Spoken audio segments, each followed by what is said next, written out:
These are the different hangar buildings, and you've got a couple of boats over there as well. This is the main way in, so we'll film from my pocket so we don't attract too much attention.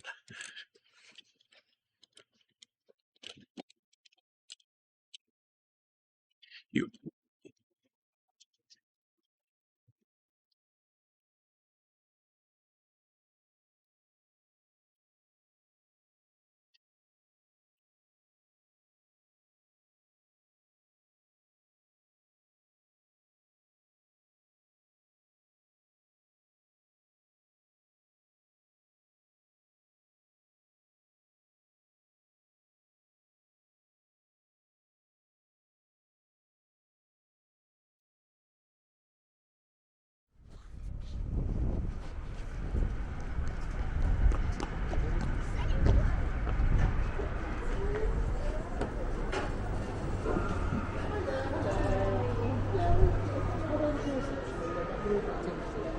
all right there, Okay, got my ticket. Brilliant. Just bring that over to my colleague there. She's standing there. Thank you.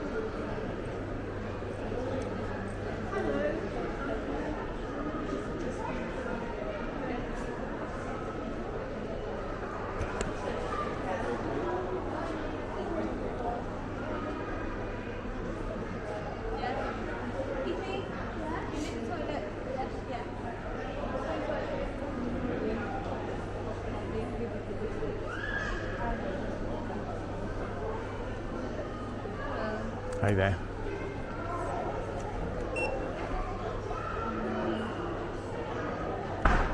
Thank you. Okay, thanks very much. Cheers. We've got a display of various hats of the RAF.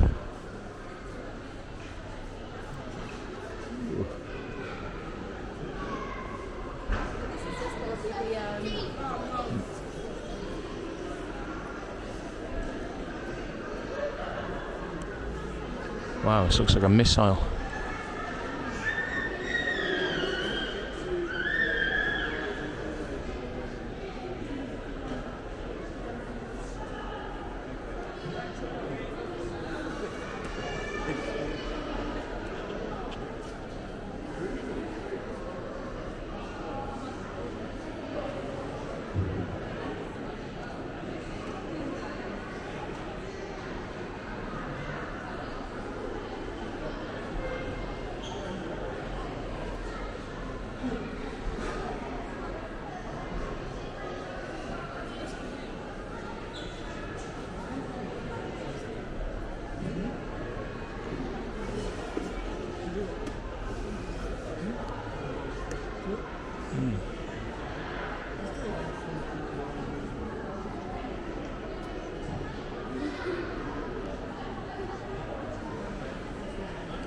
Different types of bombs.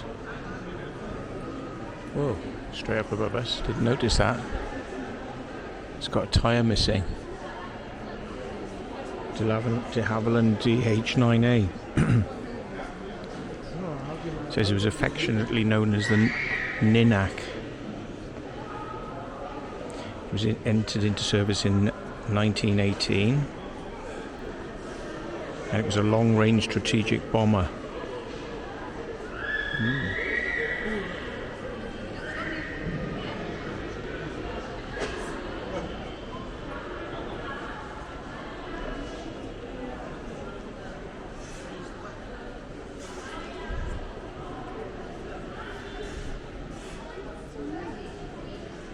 Blue Streak missile.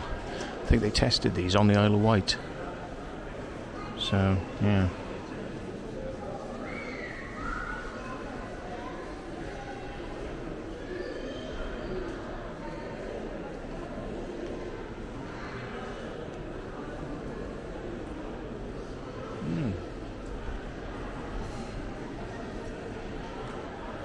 Wow. It's a Hawk jet.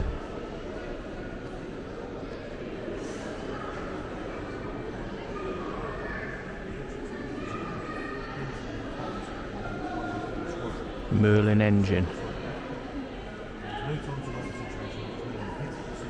Part of one after it crashed.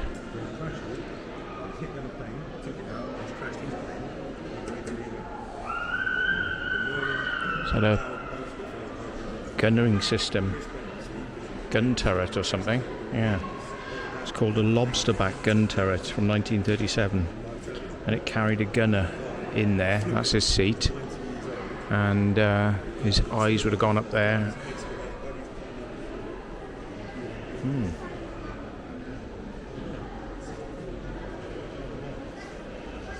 It's interesting. Look, it's got like a glass front on it, that missile.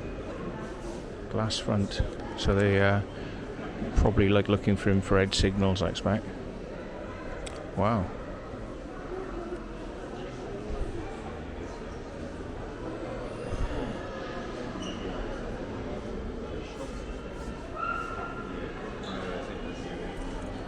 Sorry.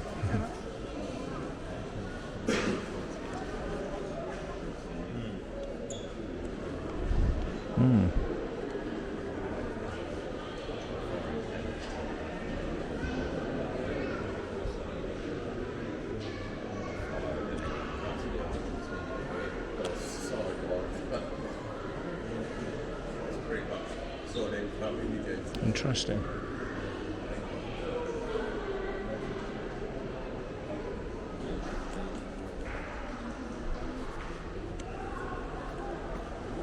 It's like a fire control system there, a radar fire control.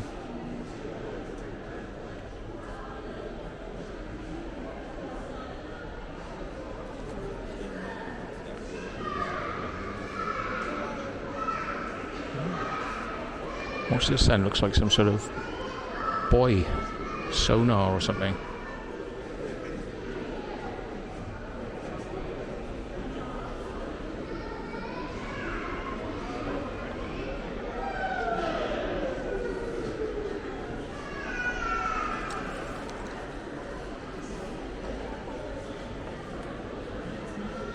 Oh, it looks like they've got some sort of drone or something up there.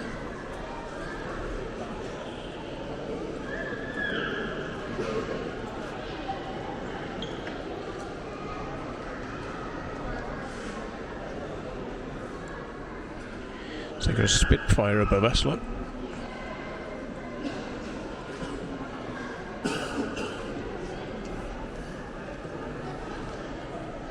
Used in World War II, 1941, 1945.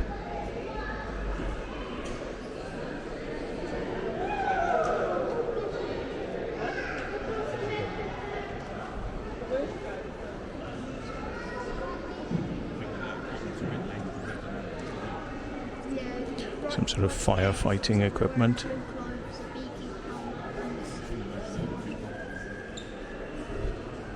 There we go, the ladies of the control rooms with their special 15-minute clocks. And if you don't know what the 15-minute clock is, you need to go and look it up.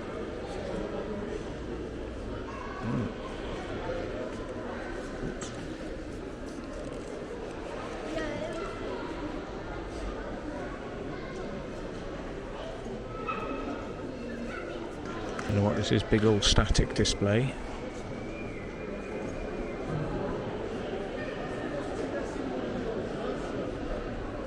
So there's a hawk up there in the roof.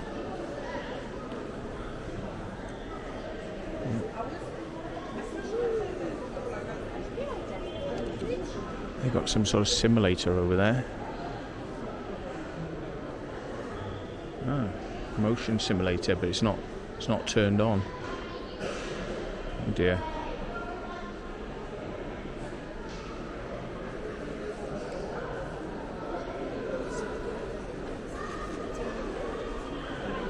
I'm going to have a lot of blurring to do with the kids in here, so I'll keep pointing the camera up because I just don't want to have to blur every single shot.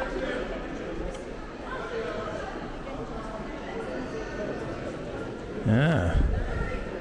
It's like a rocket engine. Whittles.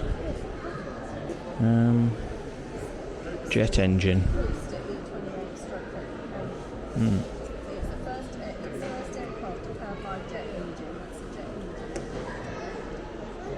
Don't know what these tanks are though.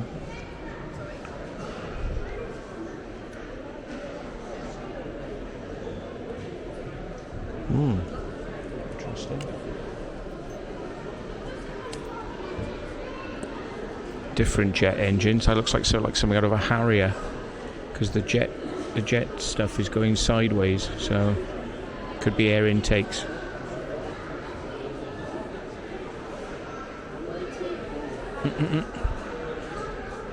Look at that. Looks like somebody's drawn on the side of this.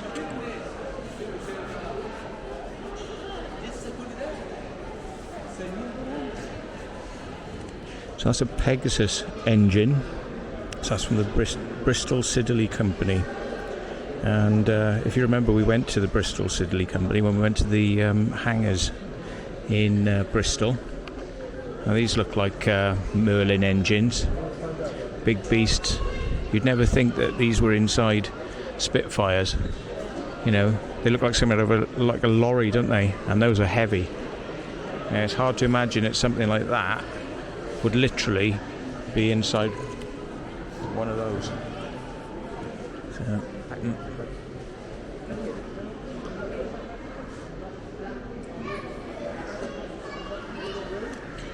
So, it's rammed in here today.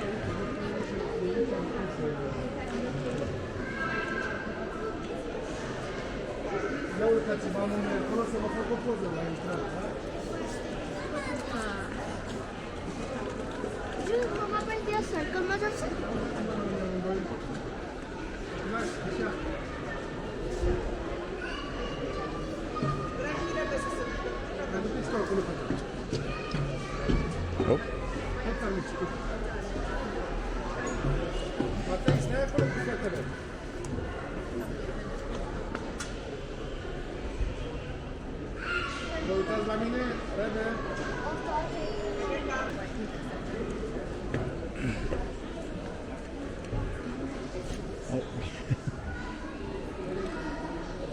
It's the inside of a Chinook. Quite roomy, actually. A lot more room than I thought there'd be in there. There you go. Okay. Thanks. Cheers.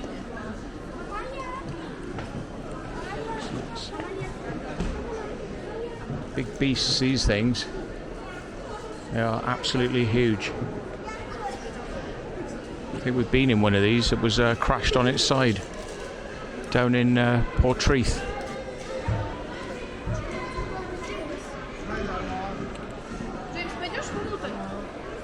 Oops, sorry. That's like futuristic. Look, the blades of this, like all the way down there, massive.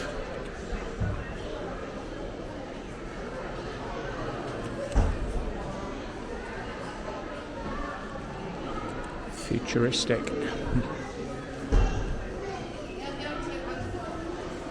Oh look, it's a satellite.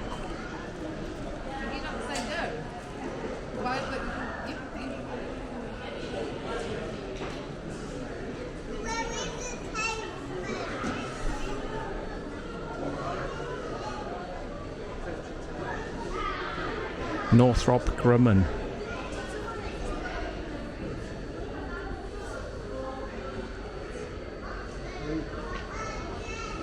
All these projectors I got up there. Bloody hell. That's a few quid's worth.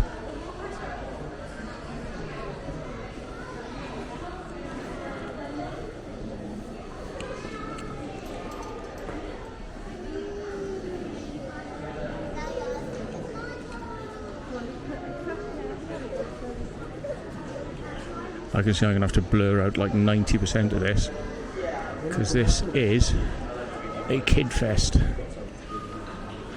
Oh, it's the canteen with, what the hell's that up there? Bloody hell. Whoa, look at the size of this. No way, it's a seaplane. Look at that. Bloody hell.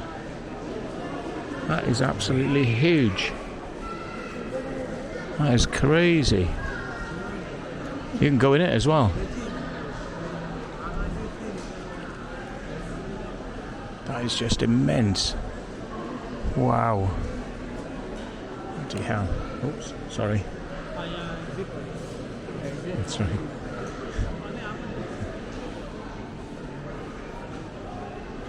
It's the gift shop. Right. Oh, they're not letting people in there.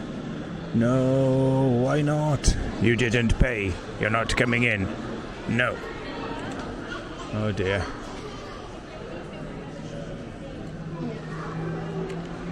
Oh, they've closed the Sunderland. Oh dear, so we're not going in then. But look, the doors used to just open on the side and they would like just push the bombs out on rails. So that's a rail there. Wow. I mean, this is a fair old walk from the front to the back. Well, I think we've done hangar 1. Let's have a look at it from the rear. Look at that. Look at it. Look. Yeah. Wow.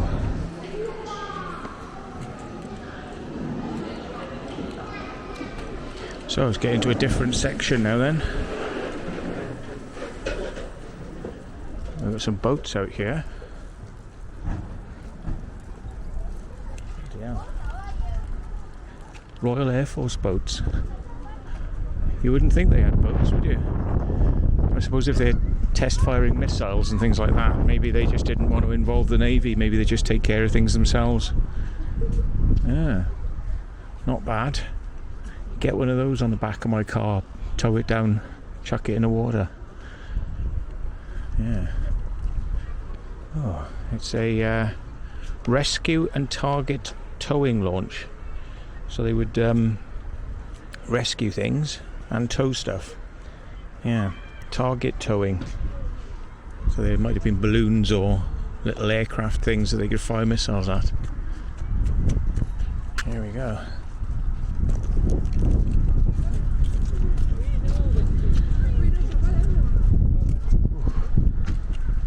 Right. So get into hangar 2. Have a little look round. They've got lots of things here for kids. It's like a kids' playground up there with helicopters and all sorts of stuff. Just right for Jordan. Should we go over there? Yeah, I think we go.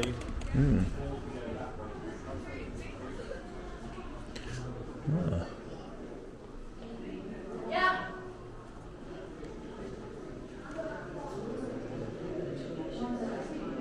Okay. What's this then? Oh, Louis Blériot. Louis Blériot, the first guy to go across the Channel. He flew across the Channel. Was it 25th of July, 1909? Blériot. That'd take a bit of balls to do that. Yeah. So that's a piece of his aircraft. Piece of the propeller from his aircraft.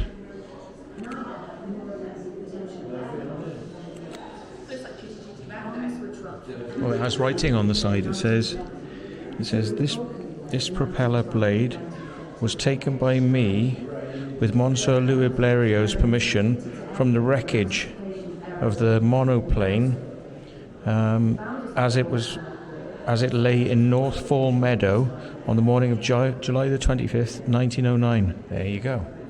That's what it says by there. Oh, right.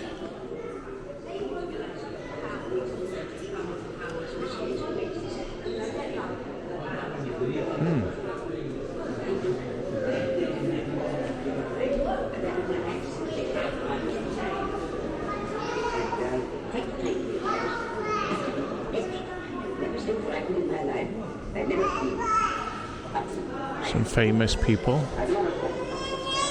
Not many of the names I know.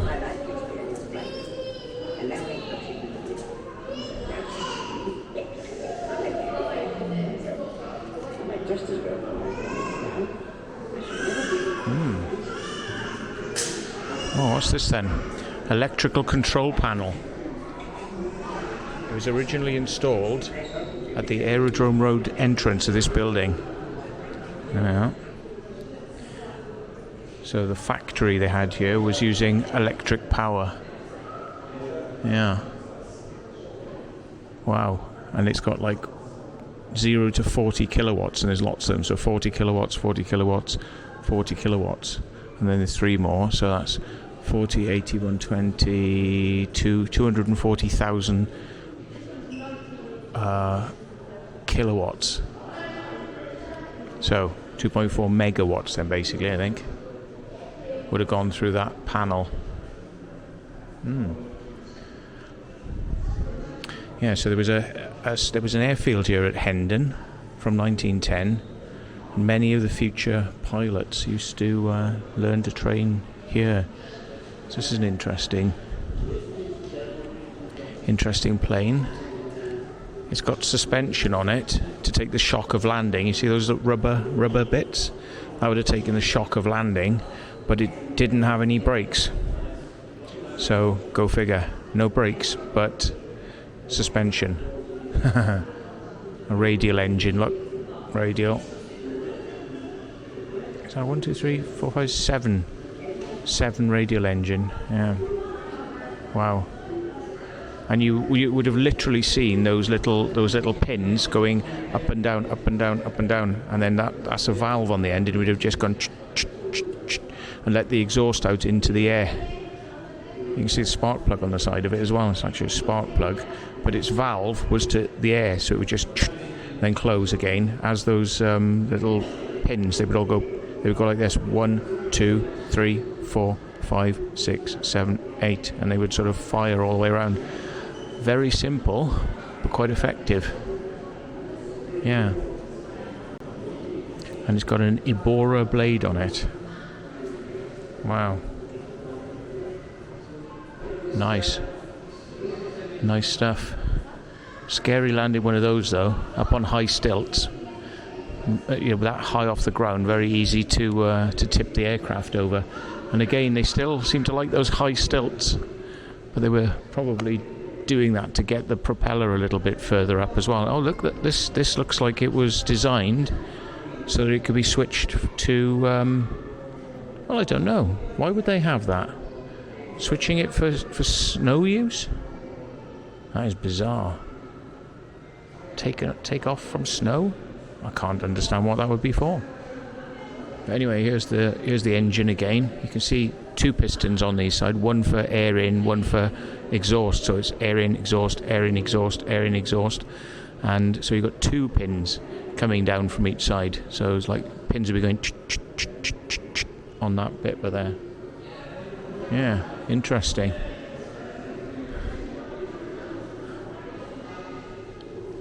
What's this then? Oh, it's a propeller straightener, I suppose. Propeller press. So they could build the propellers and they could bend them and hold them in shape in this propeller press. Yeah. Or they would put the propeller inside there and then it would be compressed down to make the shape. Wow. So what's this then? They had an aircraft factory here, Avro. Now they were in Swindon. I think it was either de Havilland or Avro were actually in Swindon as well, which became the Honda car factory. That was the airfield in Swindon, if any of you didn't know.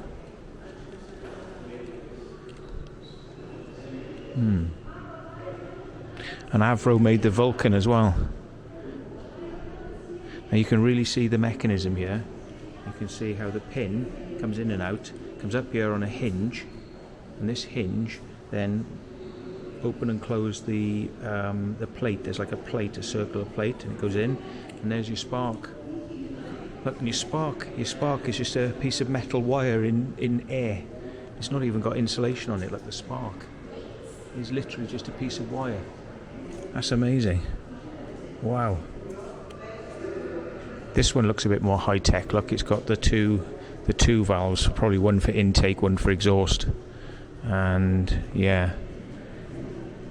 And I'm imagining that there's these pipes are going back into this chamber because it might be supercharged or something like that. It might be like a extra compression system. So they're taking the exhaust back through here. Maybe it goes out from somewhere else. But yeah, so all the exhaust is firing into that. And then where would that go? Maybe it went out to the front or out to the sides. Don't know. Might have come out behind the nose cone. So I'm imagining that the nose cone was there. But wow, that's a pretty mad mechanism, because there's actually a rotating arm in there. So as the pistons go down, this circular bit goes around. So it's all joined on pivot points. Wow, can you see it? Wow. So that would have been producing a fair bit of shaking, because that would have been like, whoa. That's a lot of weight in there. Bloody hell. Yeah. Another early engine design. Don't know what that one is. That's a Rolls-Royce Eagle from 1928. This engine was a bit smaller than the Merlin. But I mean, look how many cylinders you got. 1, 2, 3, 4, 5, 6, 12 cylinder. 12 cylinder engine. Bloody hell.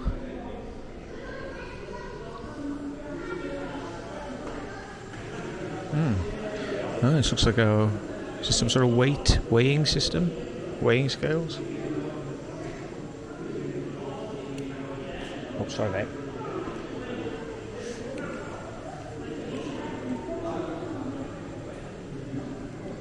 Oh yeah. Bloody hell. God, it looked like that they used to steer it with like this little steering wheel, a tiny little thing, about a third of the size of a normal steering wheel. So it must have been up, down, left, right, and steering. I can't believe that. I'll have to look into that. That looks bonkers. Yeah, they didn't have the same control systems as we've got today. Sorry.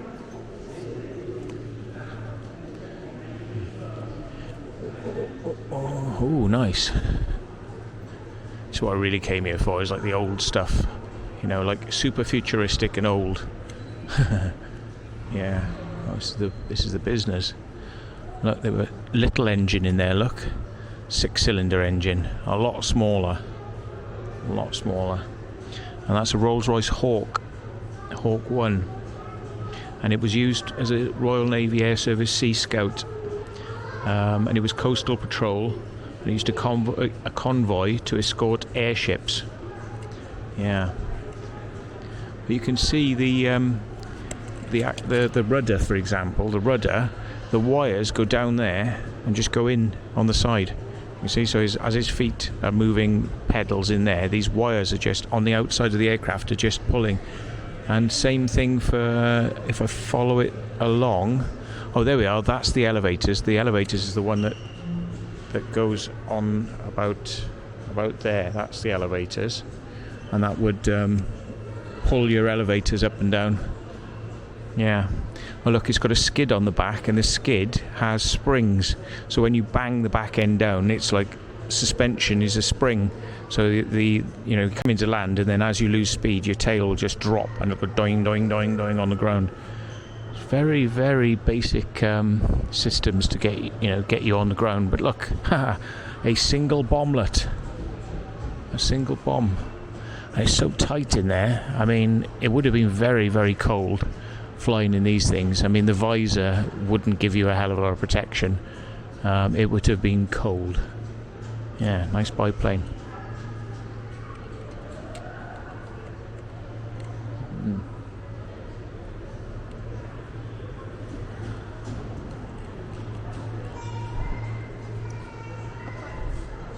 It's a Vickers FB5 gun bus. It's a replica. It's a replica ship. Oh, we've actually got some sort of wind machine there as well. It's a replica with dual machine guns.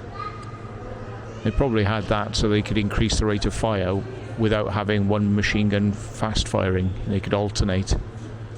And they had to have a mechanic. I would imagine they had a mechanical system that meant that you couldn't fire when the propeller was in the wrong position, because otherwise you'd shoot your propeller off. Bloody hell.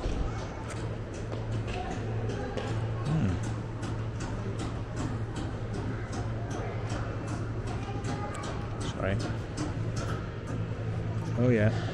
That's just what we were talking about now. You can't fire your machine gun through your propeller. So they had a mechanism that would actually start and stop the gun so that it would fire in between the propeller. Yeah. Oh yeah. Oh, sorry. This is a the aircraft is a Sopwith F-51 Dolphin, and oh, this is the Sopwith. That one up there must be the Vickers. I don't know. So yeah, this is the Sopwith, and this isn't a replica. That one up there is the... God, look at that. That's pretty crazy. I was standing right underneath it and didn't realise. But yeah, here you go. You got the automatic machine guns, which will fire, in time with the engine. So they'll basically, and they'll fire so that you don't end up blowing your propeller off. I bet you that mechanism went wrong a couple of times and did actually blow the propeller off. Bloody hell. Yeah, the propeller's taller than me. So, but they had manual machine guns as well, and it's probably for like aircraft coming above you, so they could just point the machine gun up. You see, it probably wouldn't come down. It probably would only go up, but not in line with the propeller. There seems to be some sort of telescope sight there, so you can actually make sure where you're pointing is where you're going to be firing your gun. Nice.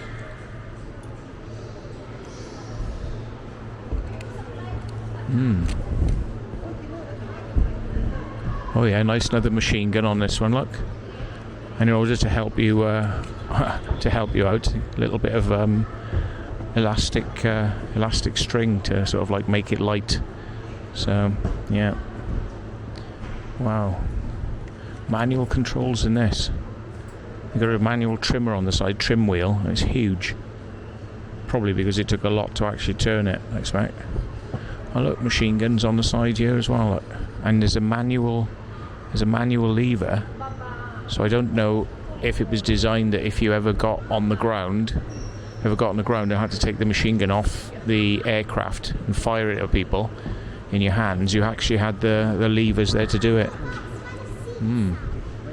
The gun sight there, look, on the left hand side. And look, they even had modern conveniences like exhausts that went up above the wing, so that you didn't get all the exhaust smoke straight in your face, breathing in all that smoke. Great, yeah. It's either an intake or it's the exhaust outtake. I wouldn't think it was an intake, because if it was raining, you'd get water into the engine. So, don't quote me.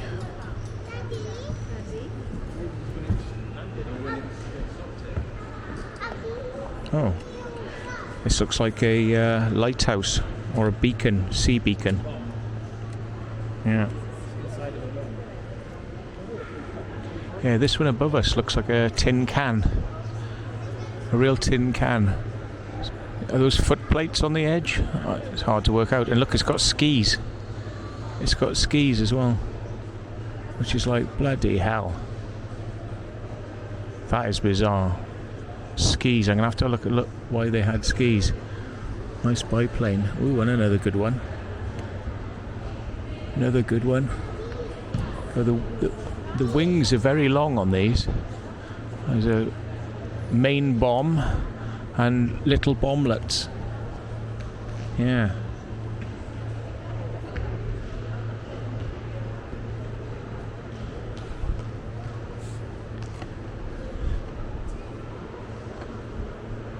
Yeah. Tuck those engines away inside. Look at that.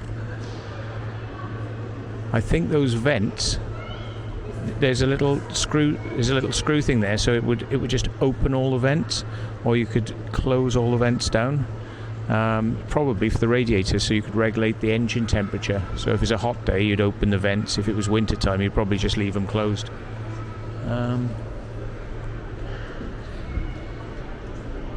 Yeah. Oh look, the exhaust on this one is taken right out that pipe, all the way down to the back, and it comes out just about where you're sitting, but it probably would get blown away, but you probably get a few fumes of it from that.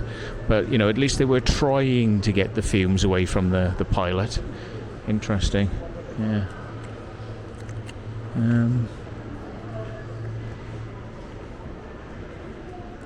Yeah, be comfy sitting in there.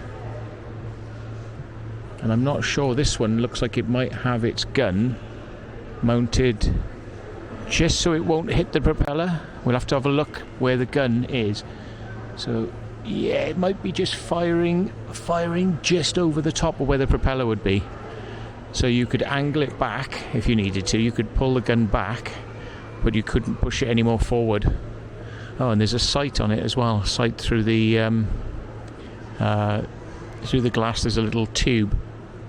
So if you wanted to hit something, you'd have to just dip your aircraft till it came into the gun sights. Wow, this is interesting. Look, this is almost like the cockpit is like guns.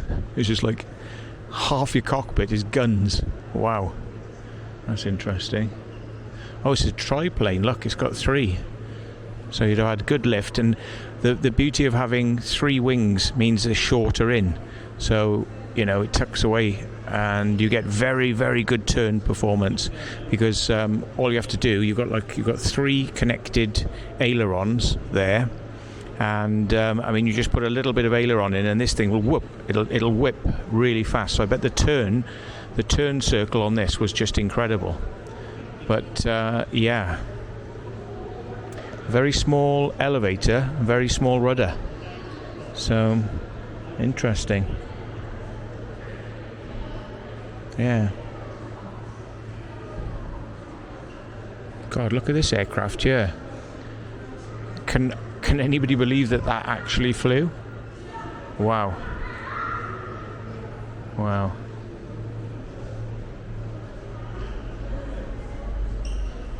Yeah. That is a piece of work, isn't it? It's just like your cockpit you sit in, and everything else is just a bunch of wires and wooden wires to the back. Looks like a bat, like a mini middle wing, and then just a doped fabric that makes up the surface of the wings to keep it light. It was just fabric, and it was covered in a resin varnish. They call it doping, which is where they get the term like smoking dope. You know, because dope is what they used to put on these wings. So if you're a dope smoker, you basically end up what these people were like, high as kites when they were making these bloody aircraft. So be in an enclosed factory, and they'd just be doping it up with solvent and varnish, and they'd be like, "Woo, baby, yeah, anybody got any munchies?" It's pretty mad though, isn't it? It's like separated from the cockpit. It's crazy. That is crazy. I don't know, I mean, look at the size of the ailerons as well. It's like, it does look like a bat. Look, it's like bat wings, isn't it? Bat wings. Flying bat. Wow. Wonder what it's called. We'll go around and find out now. It's got a weird engine on it as well. Well, it might not be that weird, but it's just the front half of the engine is just one big sphere, like the pipes coming off the all of the different things, and that's the exhaust. So exhaust shoots out the bottom. Yeah. So they're offset, probably because there was one of those piston pushers was going around the inside. But they're offset. So 1, 2, 3, 4, 5, 6, 7, 8, 9, 10 cylinder. Yeah. Oh, dual wheels. Dual wheels. Look, with elastic bands. Elastic bands to just take the shock when you land. Yeah. We get some rough landings with these. And look, skids again. Wooden skids on both sides. That is crazy. That is crazy. I get the feeling that if you landed a little bit with your back end down, the wood would be hitting the ground at the back first, and these, I get the feeling that these skids might actually come down further. They'd sort of come down under spring pressure. But again, don't quote me. Don't quote me on that one. That is a hokey mechanism if ever I've seen it. Bloody hell. Yeah, so we've got the exhaust and air intake. So this is a 2-valve per cylinder. So that's a 20 valve engine. Oops. Oh, there's a balloon man in his basket. Oh yeah. 1466. What's that mean then? That's what they dropped on Hitler, perhaps.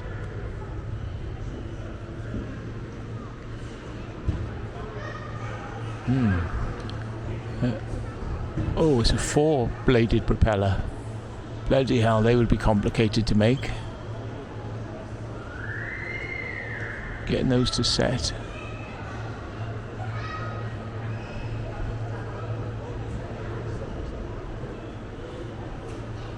And that's actually, if you notice, the propellers at the back.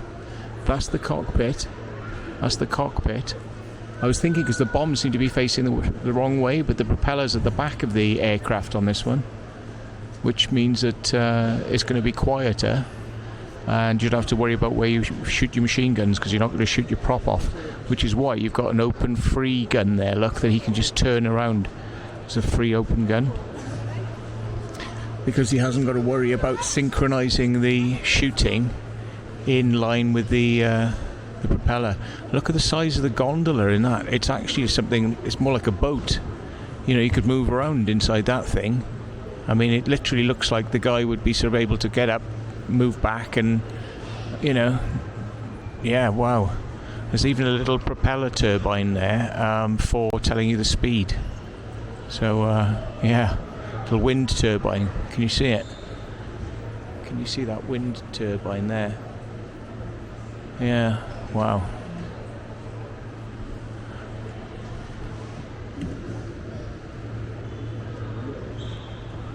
Oh, the old Nissin huts. You know, the RAF used to like their Nissin huts. So this is what they used to sort of like hang out in. Yeah.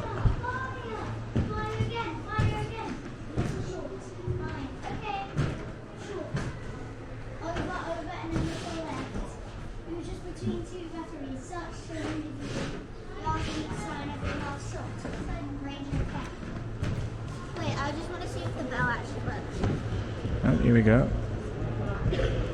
So Felon and Moore, 3.5 horsepower. 3.5 horsepower. Nice. Good old motorbike, that one. I like the flat mud flap that comes off the back. Obviously didn't want any mud spraying up into the engine. Bloody hell, it's got like pedals, like you rest your feet on pedals, and then it's got back pedal and forward pedal. It's like a back connector and a front connector. It's like you put your foot backwards for the brake and probably put it forward to change gear or some such.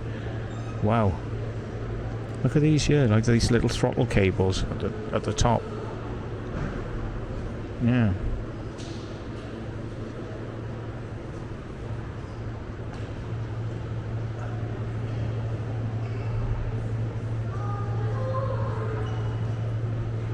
Is that a Crosley? Crosley or something? Yeah. Yeah, Crosley. 25 horsepower light tender. Comes with a few spare wheels. Nice. Looks like it'd be quite quick to change those as well.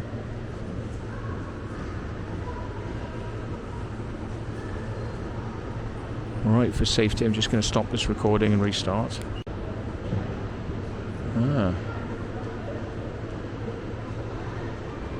Wow, they never flew it like that, did they? With just all the struts showing. That's probably so you can see what's inside it, but yeah. RFC Model 4T light tender.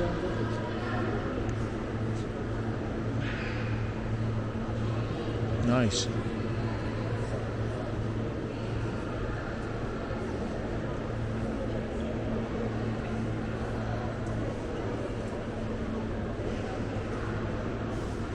Well, look, it's a captured German aircraft.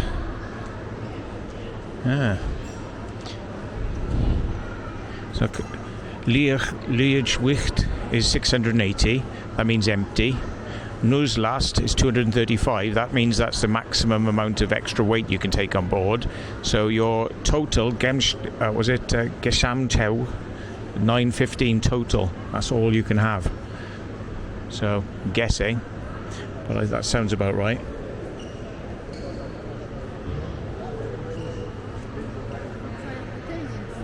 But one thing I can see about this aircraft is they've actually gone for a more aerodynamic shape.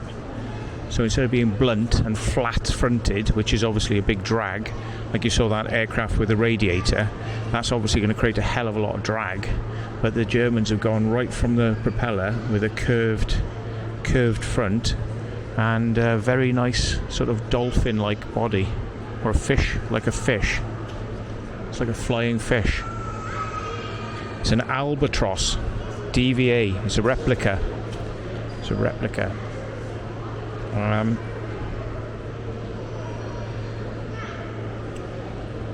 And it had a 200 horsepower Mercedes engine in it. Yeah. That Mercedes engine. It's like all the pistons are like go down from the top. Wow. Oh, and that there, the little wind cups, look, the little wind cups, and it would show them their speed on the side. So they would actually have to look out of their cockpit, look across to see what speed it said they were doing. So they didn't have that relayed into the cockpit. So, yeah. Wow. It's funny how they used to do things, isn't it? You know? It's like, how do we know our speed? Oh, we just put it on the wing. And the reason they put it on the wing is because if you put a lot of these speed things close to the body, because of the shape of the, this is an aerodynamic shape, and it's like a wing, so the pressure would be, I'm just thinking now, the pressure would be lower, and it goes across, so as it goes around the body, the pressure would be lower, so you'd actually be getting a lower speed, so they wouldn't get a true airspeed reading, and it would probably be turbulent as well. So by placing it here, where there's no propeller wash, and you haven't got the side of the body, you're out of the airstream, so it makes it a lot better for you. Don't like the position of the exhaust though, because it literally, look at that position of that exhaust, will be firing pop out here, but some of that would be getting sucked up into there, so he would be smoking fuel the whole time he flew. So not ideal, but look at this, a nice wooden aircraft though, isn't it? Yeah. Very streamlined, you know, even the tail is rounded. They're thinking about the kind of aerodynamic, you know, keeping things in a nice styling. So, which way are we going to go now then? But you see, a bit more advanced than the British, because look, they put in their wires inside the body to hide them, so everything's hidden away, whereas like a lot of the British ones we saw, early ones, I mean it's obviously a much more advanced modern aircraft, but a lot of the wires will be showing on the outside, but no, they had the right idea with this.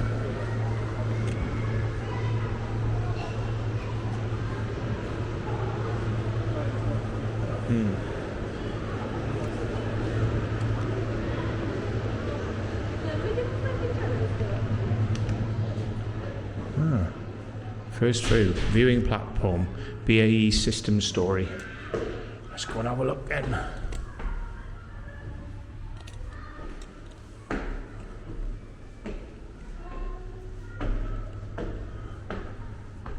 Nice to see the old building here. There you go, Jordan. Look, playground for you.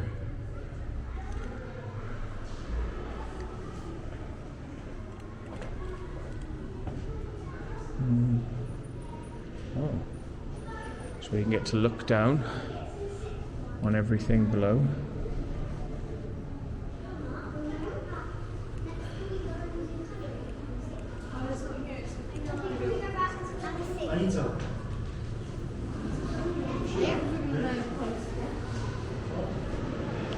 Oh, it's a viewing platform.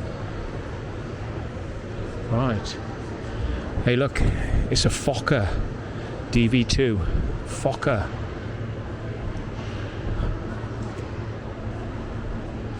Fancy a Fokker right now. You knew that was coming, didn't you? Like it though, they actually bother to camouflage them. Although, to be honest, there ain't many trees in the sky, but I would imagine it's more for like on the ground so they can be camouflaged so they're not spotted from the air when people are flying over. So they probably would have had light paint underneath the wings so when people look up they can't see you, and dark when they look down on you so you know, that's the theory anyway. But so that's a Sopwith Camel underneath us.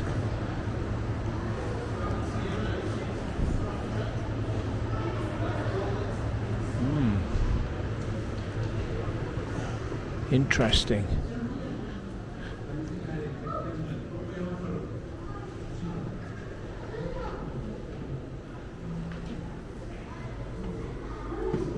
So this is supposed to be the British Aerospace inspired area.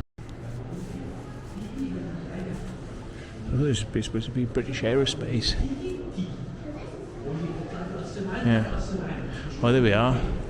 This is Edward Elliot Verdon Row, AV Row, the Avro company. Avro. So that was the guy. Yeah. Edward Elliot Verdon Row, AV Row. Yeah. Yeah, oh, there we are, look.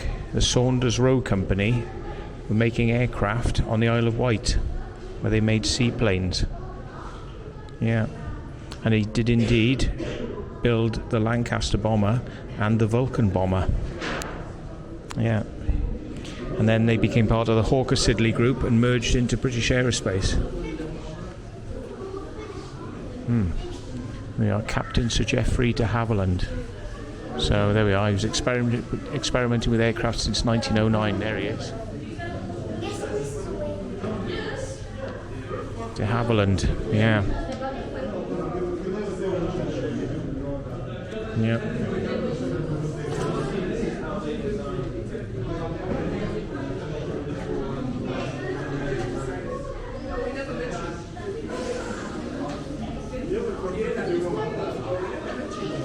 Sorry.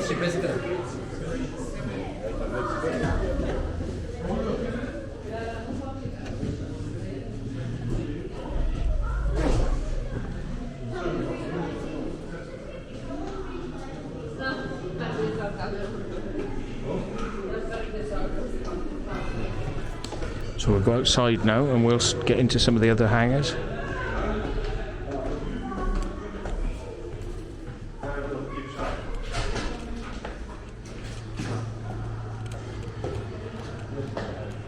Cheers.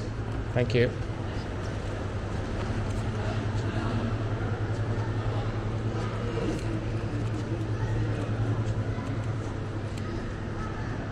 Right, I have to walk out now. I'm going to plug myself into some power. Make sure I don't drain away.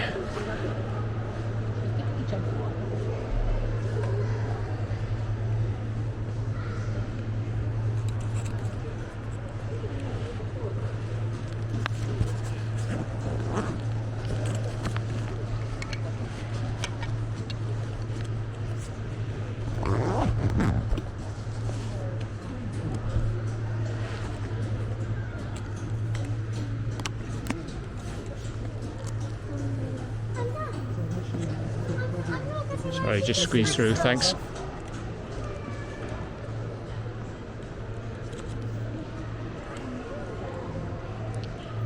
Ooh. There we are. There were 313,000 people in the RAF when the war ended, and 9,349 died during the First World War. Just the First World War. Yeah. Bloody hell. Baby faces. There's a lot of baby faces there. Dear, dear.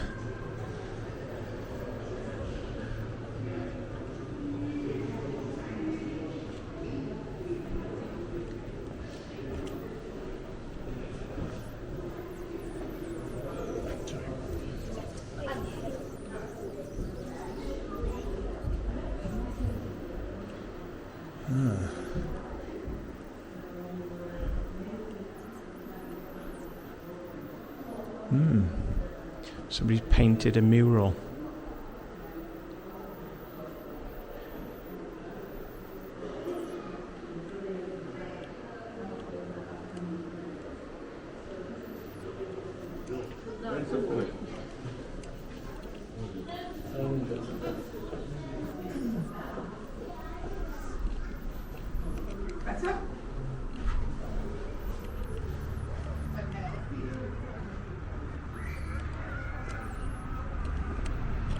So that's the hangar we've just been in there.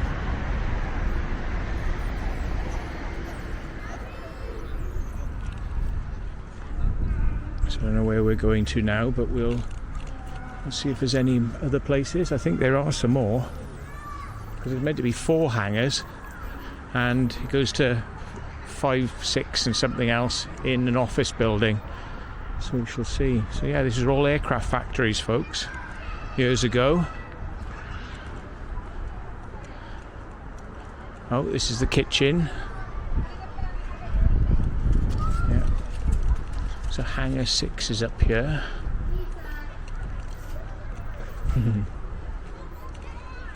So hangar 3, 4, 5 and 6 are up here. Oh. Shame they didn't have the original hangars, really. That would have been kind of funky.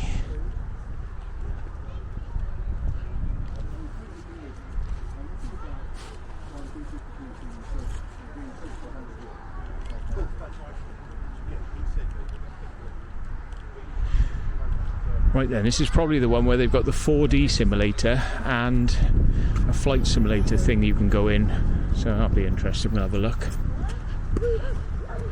Yeah.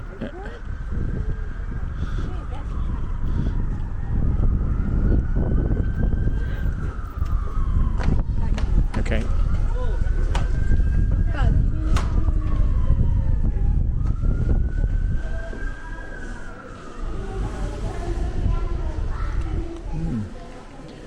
Royal Air Force in Kuwait.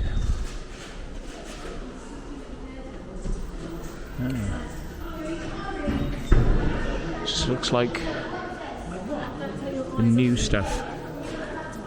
RAF Net Zero 2040. Or what? Or what? You're gonna fly a Typhoon on a couple of lithium batteries, are you? I don't think so. It's bollocks, isn't it? It's all bollocks.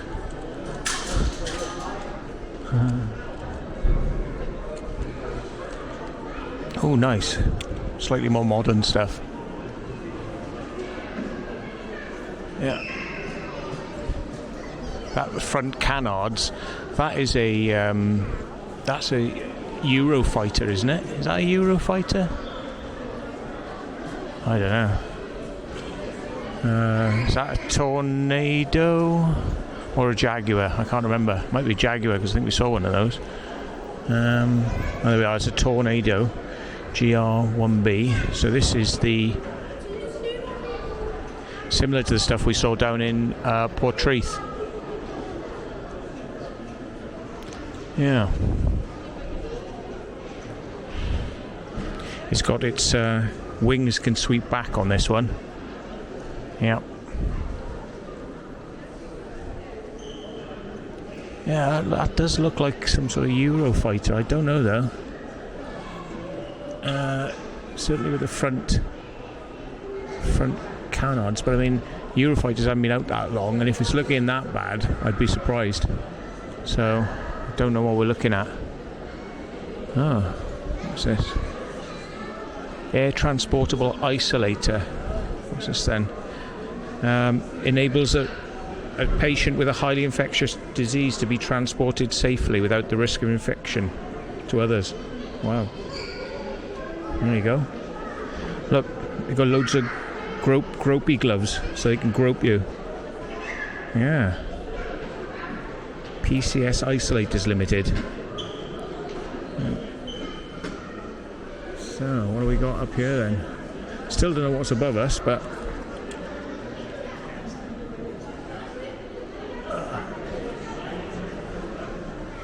yeah. Is it a Typhoon or a Eurofighter? I don't know.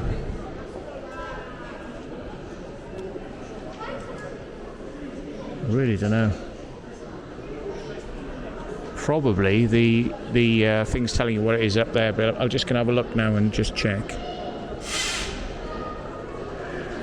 Typhoon fighter. Oh yeah, look, it's got the air intakes.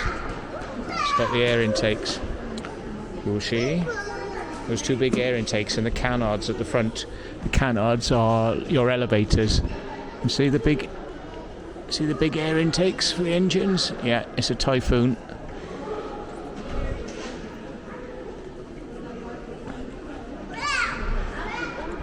Oh look, they got a Predator drone up here. Probably a mock-up, but yeah. Seen those flying over my house. They literally practice with these things. And I believe, if I'm not mistaken, they've got a Rotax engine in the back, which is the same thing you get in a microlight. God. Madness. Oh, look at this then. Fold up wings, so it'd be for use on a ship. God. It's a bit of kit. Bloody hell. Have to go up there now.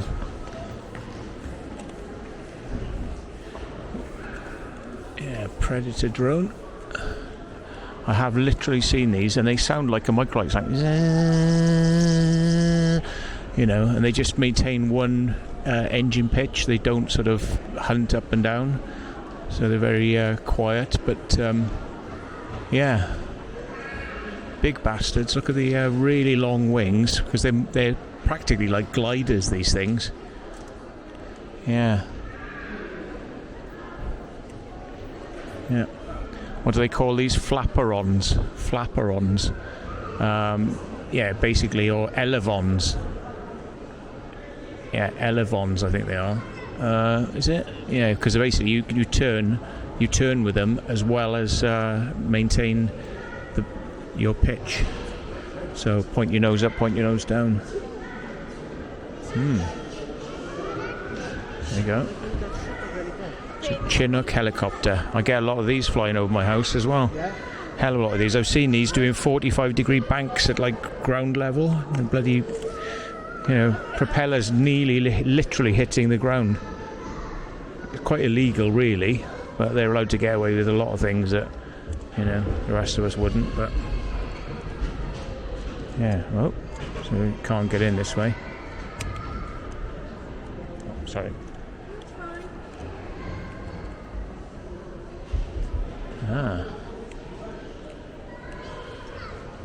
Chinooks. It's only half of one. They maintain Chinooks in Boscombe Down.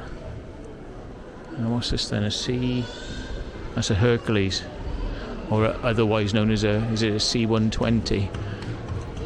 Look at that. The seats are up there. You're right up in the air.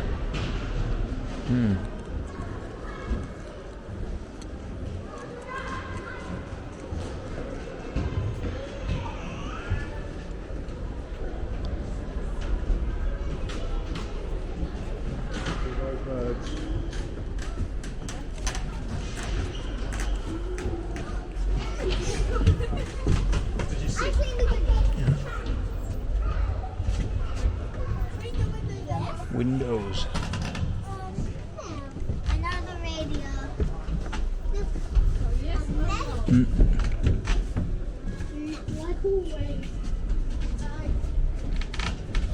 I like the way they just printed out stuff to stick on boxes to make it look like the avionics are in there. Oh dear.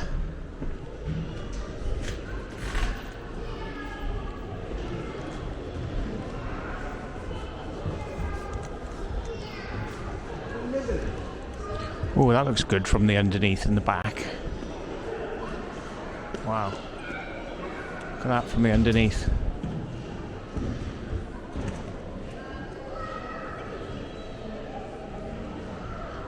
I like looking at the back ends of these aircraft. I don't know why. I know what you're thinking. Stop it. Look at this. It's weird. It's like it opens up. Maybe it is a parachute deployment or something. Because if that goes both ways, I can't imagine what would drop out of the back. Weird. It might just be to slow it down, but there's not a lot of wind resistance really. You'd imagine you get a lot more really in the flaps slowing it down rather than opening that. So I don't know what that would be. I shall find out more.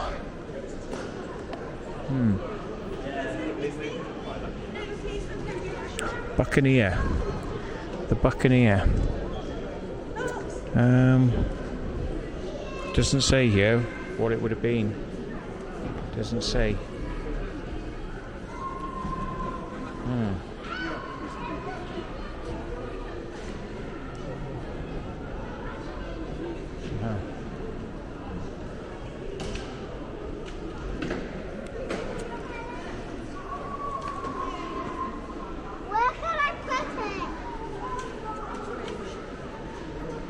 Go and have a look up into the cockpit now.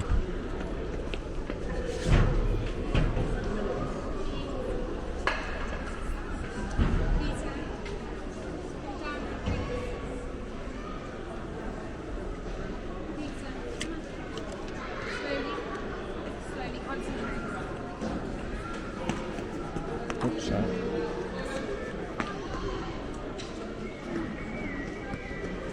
Here we go, we can have a look. So your refueling nozzle for in-air refueling.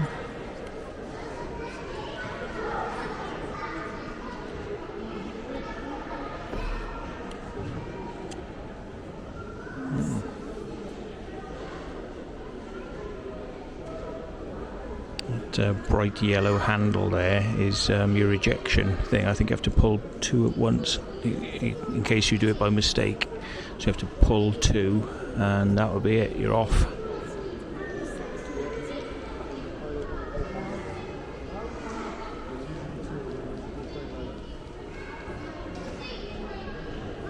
That's a jet.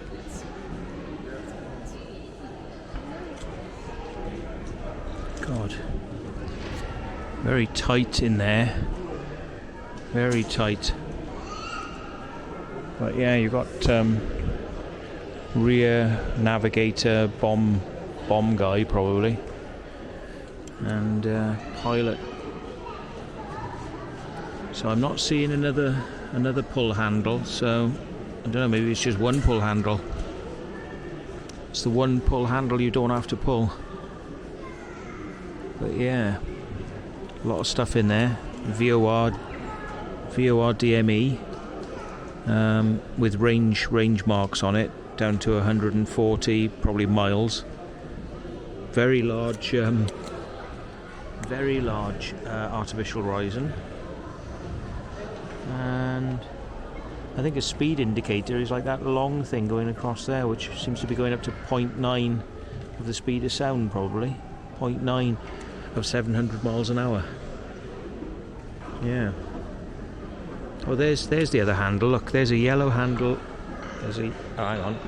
There's a yellow handle there, and there's the second yellow handle. So you have to pull both, probably. Yeah. Okay. Thanks. Yeah. Nice bit of kit. So I wonder why they took that Typhoon out of service then. Maybe it just had too many air hours on it. Did you just retire them then? a nice vectoring, well, not vectoring, but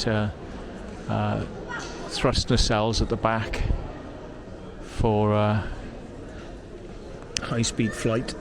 Oh. Go upstairs and have a look, see what's up there now. Sky Pirates.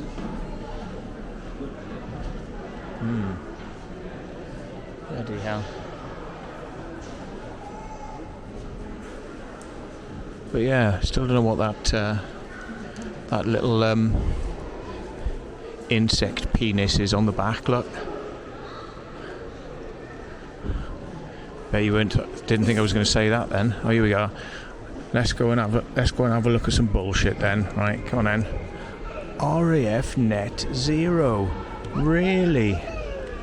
We are not going to be burning any fuels or using any electric. We're going to be flying by the power of telepathy. It'll be great. Yeah, bullshit, isn't it? If there's one area that you know they're going to need fuel, it is going to be aircraft and rocketry. You might get away with it on a nuclear submarine or a nuclear powered warship, but really, aircraft, net zero, you're having a laugh. What are you going to fire the rockets with? Well, the rocket's going to go on then. Compressed air? I don't know. Storm Shadow missile. Don't know where that is, but there we are. That's a Harrier. Saw one of these down at Portreath. There's your vectoring thrust nozzles. Yeah. Good example of one. I like the ties they got on the ceiling, holding it all up. That must have been a bloody job getting that up there like that. Wonder how they did it. So they lifted it up from underneath first and then just hooked it on. Yeah.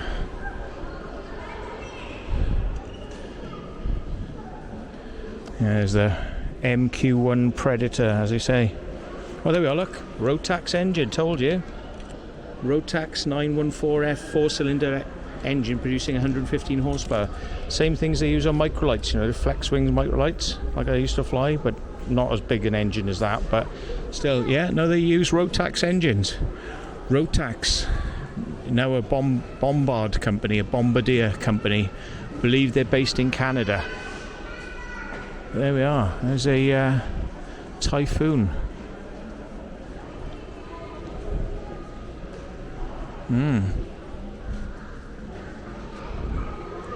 So they're missile pods for putting the missiles on. Yeah. No. It says fire access door, break in. Wow.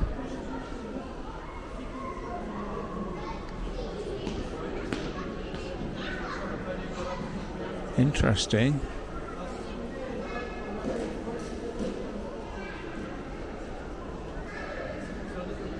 I'm just trying to make out, is this real? Is this real? Or is this fiberglass? I'm having my doubts. I don't know. I'm having some doubts here, folks. Because of a lot of the stuff that I'm seeing going on in the wings looks like fiberglass work. Could it be a fake? I don't know. Let's go around. It's a lot of work because those engines would not be easy. Bet you're taking the engines out. Can't see in there. Is it or isn't it? I don't know. There's a lot of things on here that look authentic, but I'm just looking at this now. Am I looking at metal or am I looking at fiberglass? That's what I can't work out. Let's have a look then. Is it real? It doesn't say it's a replica. It doesn't say it's a replica, so might be real then. There's just some like little bits, like, you know, they've got metal vents there, and they're all bent and things like that. It's just little details like that. And I'm looking down the back of it, and the shine of it. Don't look. I don't know if it looks like metal, because it looks like. I don't know. It looks like things have been stuck on and then painted over. It looks a bit shit, the paint they've used. So maybe that's what it is. I don't know. Is it really? Is it a real one? Oh, here we are. RAF. Well, there we are. Look, the RAF has set a target of making itself carbon net zero by 2040, 10 years ahead of the United Kingdom's government target of 2050. Right. It's going to be making RAF ground equipment and bases net zero by 2030, making all flights use net zero fuel.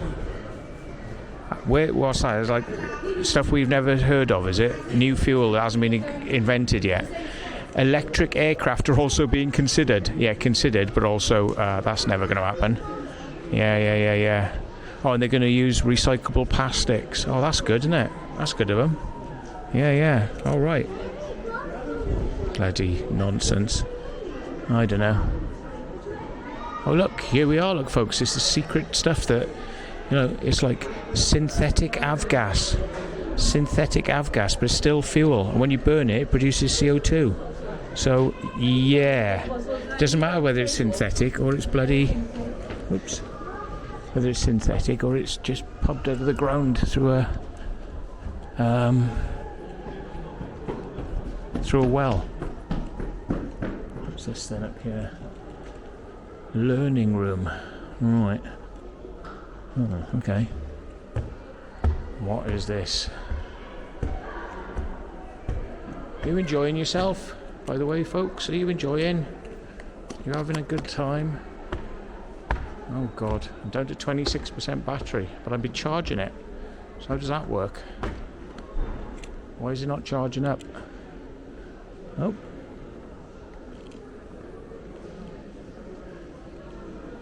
Is there anything up here?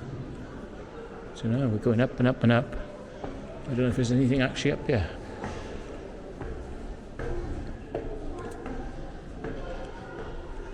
Just a good place to look down on everything.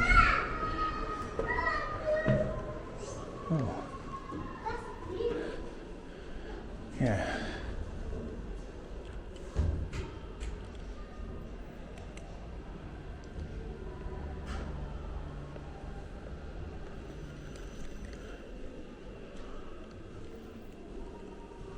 Learning room. It's going to be locked. Yep. Told you.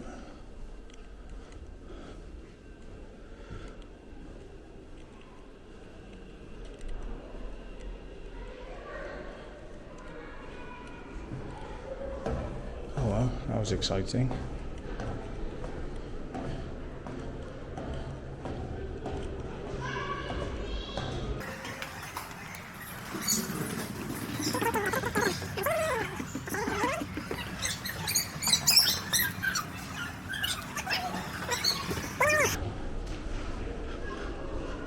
Too many kids making me want to puke.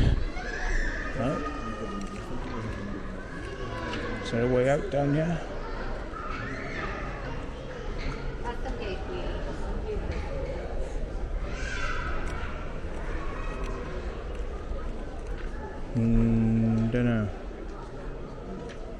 Don't know. I think you got to walk all the way out.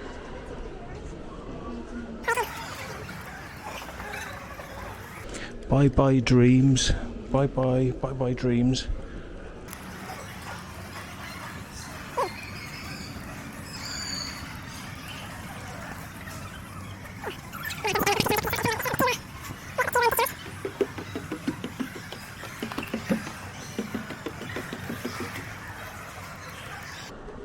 I'm going to turn this off for a minute till we get to the next place.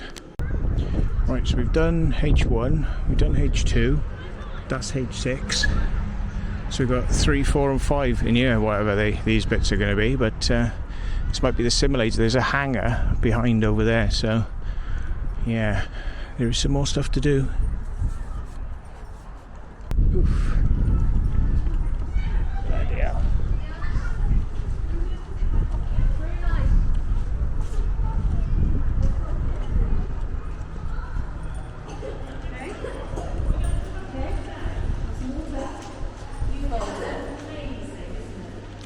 Oh, there's a helicopter. It's a gyrocopter because it's got a front propeller, and then it's got the blades are free. So, oh, nice.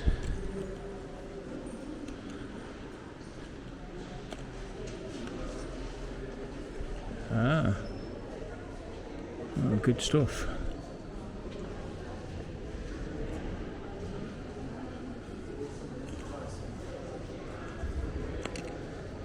So I paid for my 4D cinema ticket, so I'll be able to go in there and check it out. I'm sure it won't be as good as my 3D TV in the house, though. They very often aren't.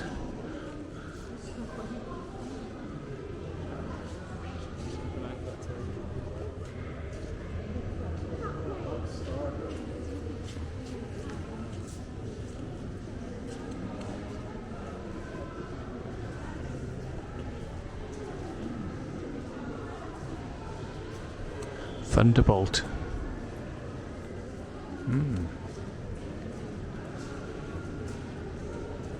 Bit of a fat bird. Yeah.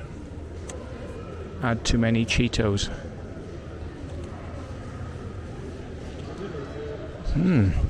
Rolls-Royce Kestrel engine.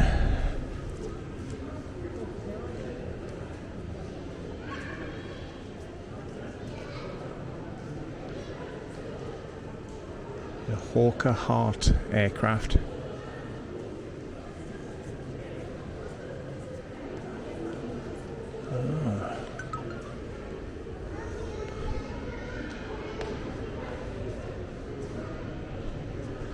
Spitfire.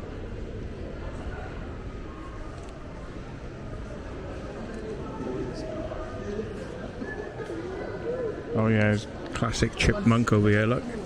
It's what they train first-time pilots in, chipmunks. I think they're still used to this day. They're very popular because they're aerobatic. So, yeah. That's what the RAF train their early pilots on. Oh, you got no, it was de Havilland. There's a Harvard.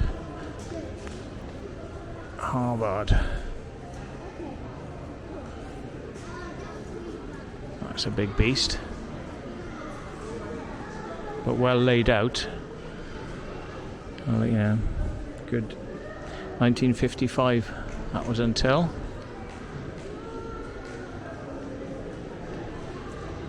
Yeah. Pratt and Whitney engine. Nice. Oh look, gliders for the air cadets. They pull them into the air with another aircraft and just let them go, and then they land. It's got a little skid on it. Look. Cheap way to teach them how to fly. People are queuing up for the 4D cinema, so I'll hang around for a bit and get in on one of them. They've got like a Christmas show. I'll tell you what, I was going to see whether the Christmas show is on next, or I just want one that's proper. I don't want Christmassy crap. She told me, but I didn't understand what she was saying. The simulator, but look, it's not open. Typhoon simulator, and no, you can't have a go because we're letting you in for free, so you're not having it. It's a bit sad, isn't it? On the free days, they just don't let you have a go. So you better come and pay if you want to have a go. Napier Lion Aero engine. What's this? What the hell is this? Where's the wings? It's a sea boat, or is it just something that? No, it did have wings. It was meant to have wings. Look, yeah, the wings aren't with it. But yeah, I was going to say, was this something that didn't have wings? No, the wings stuck on there. Bloody hell! A bow fighter. Boo fighter. Okay. Nice. A Buford.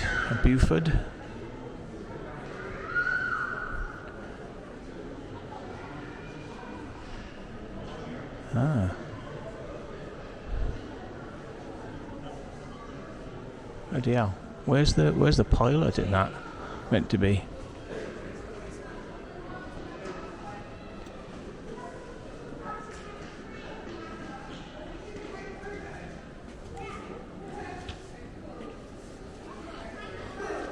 The hell is this? Fuel tender. Bloody hell.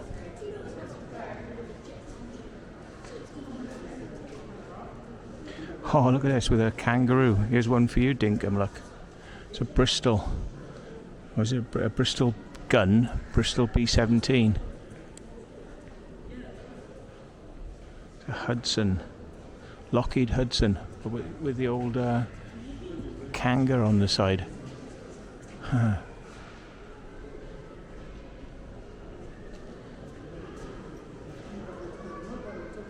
And again.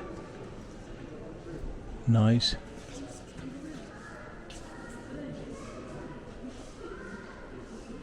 Yeah, well, look at this beast. Bloody hell. Wow. Seaplane. Biplane, 2 engines up high. So that means when you rev it up, it wants to, the nose wants to come up. Great. We're like, yeah, baby. No, actually, when you rev it up, it would push it forward because the thrust would be going back, so it would push forward. So when you throttle up, the nose wants to go down. Yeah, that's what I meant to say.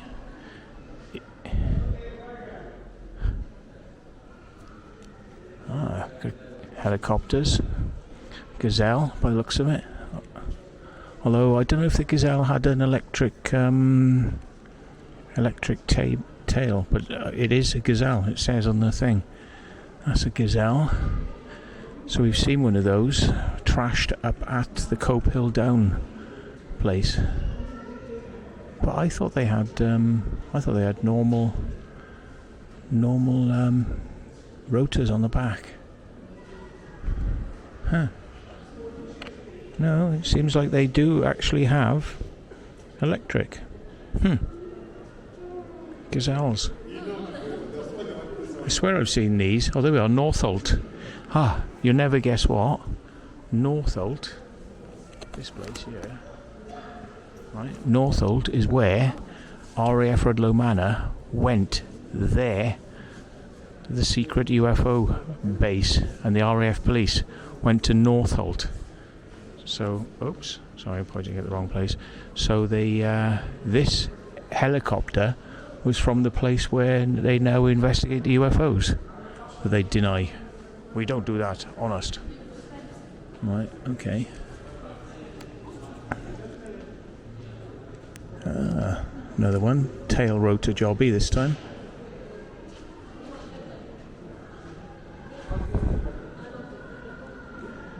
Nice. I wouldn't be able to tell you what one of these is, but this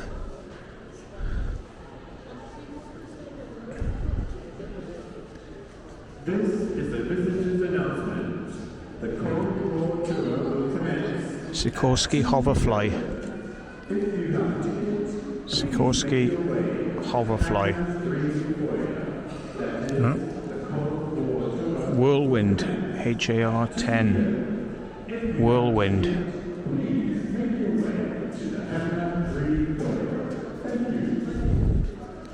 Turbine.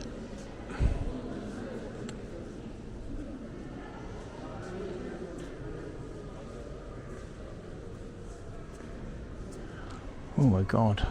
I'm not sure what this one is either. Bit weird. Helicopters always look like they're stuck together in bits, like a Lego kit, you know? I suppose it's because they're always pulling panels on and off to do things, but Sycamore. Is that what it looks like when the engine fails? A Sycamore. Oh yeah.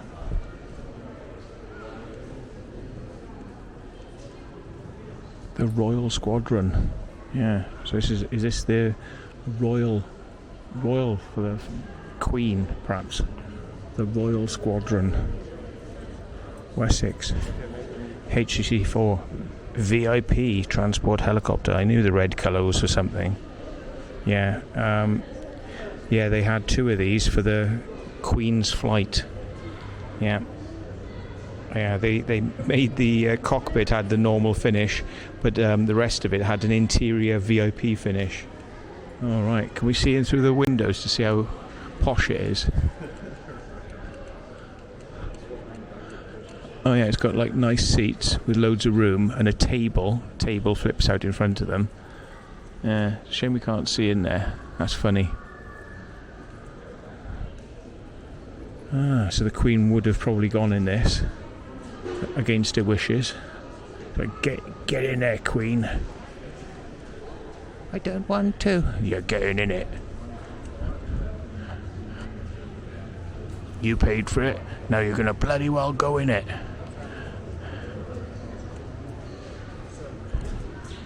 Ah, this be a Lancaster?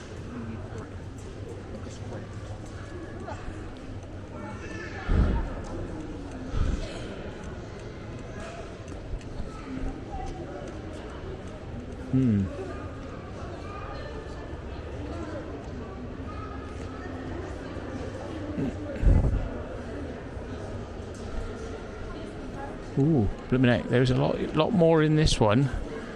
You know, there's a big old hangar at the end, giving you saving the best to last.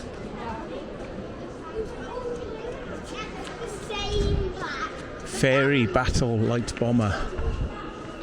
Yeah. Is that a B-17? I'm not really sure, to be honest. I'm not. DB200 Zundup. Oh no, it's a motorcycle. Shit. What are we looking at, folks? What are we looking at?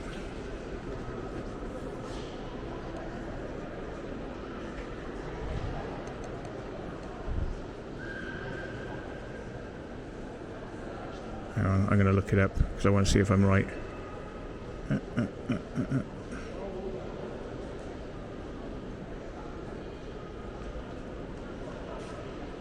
Come on then. B-17. That's a B-17. Am I right? Does it look like a B-17? It does indeed. The cockpit looks there and the gun on the top. I was right. I think it's a B-17, but I haven't seen a sign telling me what it is yet. Oh, yeah. This is a Henkel jet fighter, 1945. Look at that. It's almost like the same sort of thing you'd have on a Doodlebug, but a jet engine on top. Yeah, cool. Very cool. Look how small the wings are. God, you'd have had to have got up to speed to take off in this. You'd probably have to have 200 miles an hour to get in the air. Those wings are so stubby, there's not going to be any lift on that. Yeah, what was the speed it used to go? 520 miles per hour. That's not bad. That is not bad. Oh yeah, here we go. Donald Duck. Angry Donald.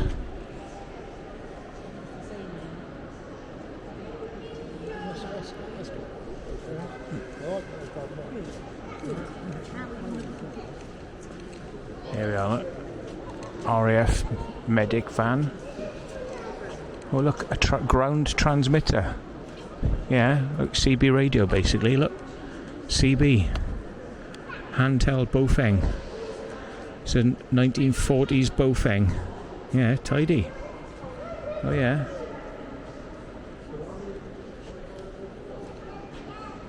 GEE. Radio navigation aid. Yeah. So that was just sending out signals so people could navigate by.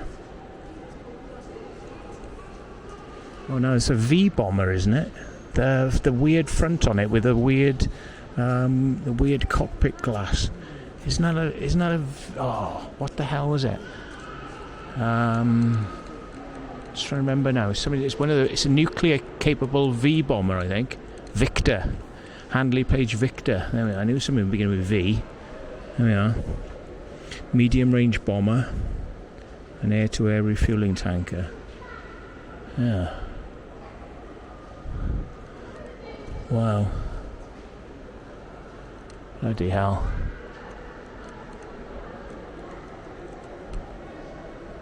Lucky Lou. Oh, my camera has charged up a bit. Wow. God, there's a few seats in there, fair play.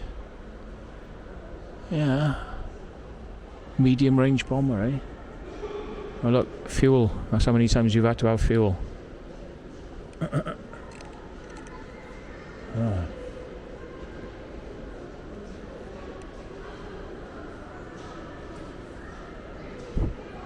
Herbie goes bananas. Oh, there he is. Look, I should have seen this. Bloody hell.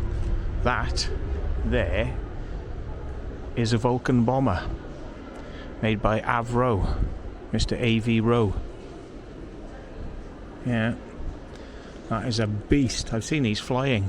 I've actually seen these at an air show when I was a kid, and I saw one over Weston-super-Mare. Did a bank over the top of us. Amazing. The size of the bomb bays. Oh look, you can walk up underneath. Let's have a look at the bomb bays then.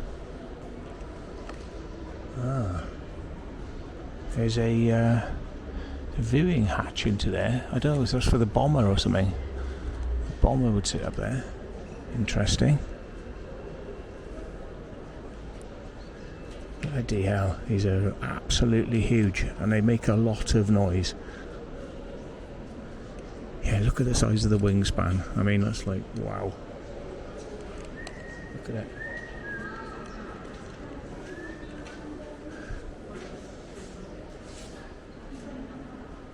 Nice.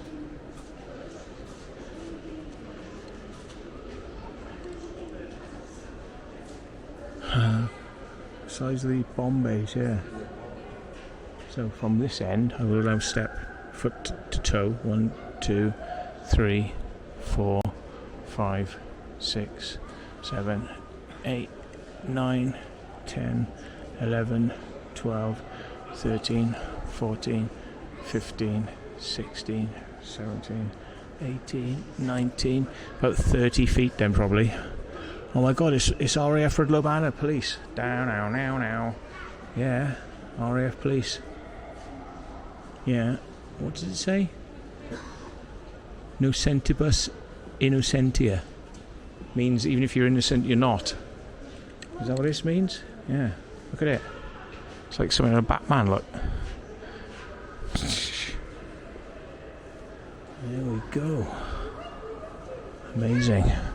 Amazing.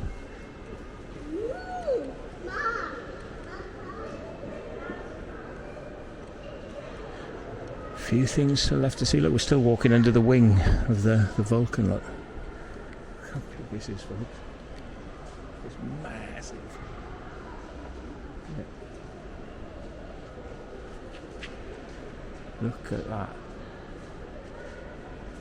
And when you see them flying and you see one sort of fly past in a picture, you think, oh yeah, it doesn't look that big. Look at the size of those people compared to the nose of that. Whoosh. That is absolutely huge. Sorry.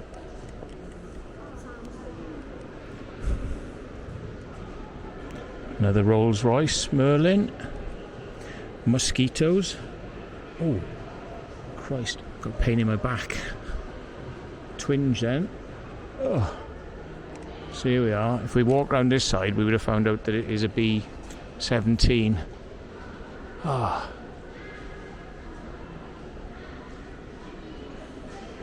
Boeing B-17 Flying Fortress. Yeah. Because you have lots and lots of gun emplacements. You have one gun emplacement there, one gun emplacement there, one gun emplacement there, and one gun emplacement there, and also on the side. You have side holes as well. Yeah. So it's just like a flying set of machine gun bullets. Yeah. Big old boys. But nothing compared to the Vulcan. Vulcan just like urinates on everything. Oh look.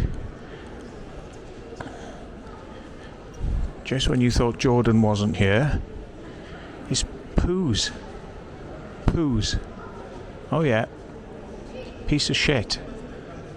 It's a piece of shit, folks. Oh, now I got something in my boot. Hang on, I'll be back. I got a thorn in my shoe.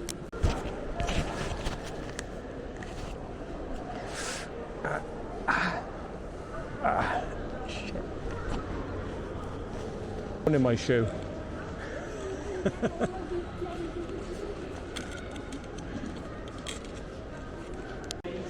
I'm just looking at the this German aircraft here. It's quite well designed aerodynamically, but it has an unusual flap system.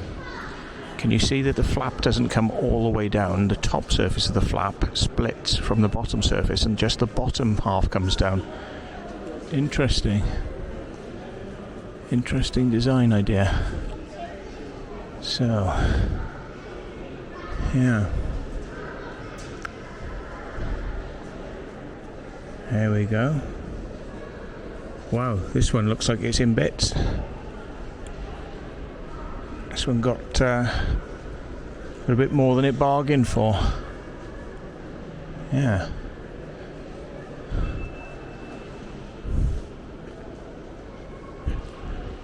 Halifax bomber. So Halifax, is it? Right. Tell with these like big round veins, which would probably force you straight whether you liked it or not, so rudder movements would have to be quite hard, because it's like that would just stick you straight back flying forwards. Yeah.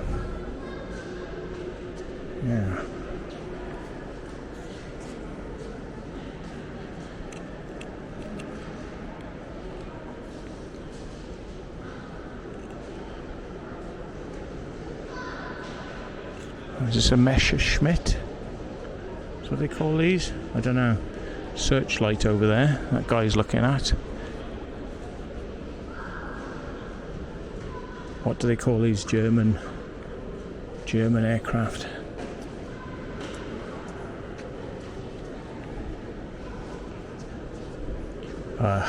Heinkel, yeah, okay. The Messerschmitts are the smaller ones, I think. Like an underslung gunner, I think. Bloody hell. Madness.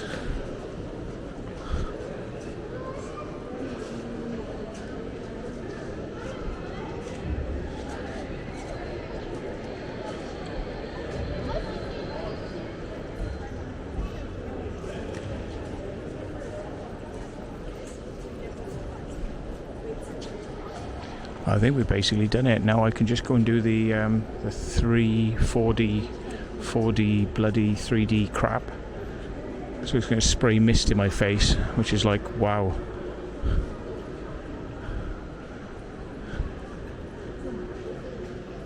Like the seats rumble and spray mist.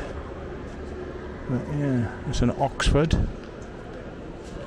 aircraft, probably because it was made in Oxford. That's just a guess.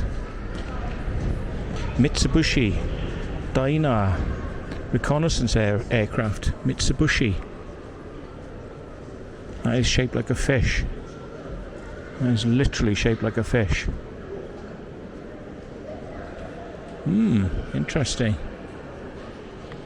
So I think we've kind of done it. I think that's it, folks. So apart from me, apart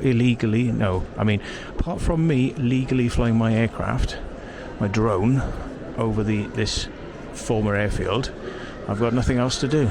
So, wow. So on that note, on that bombshell, thank you for joining us, and we shall catch you again soon.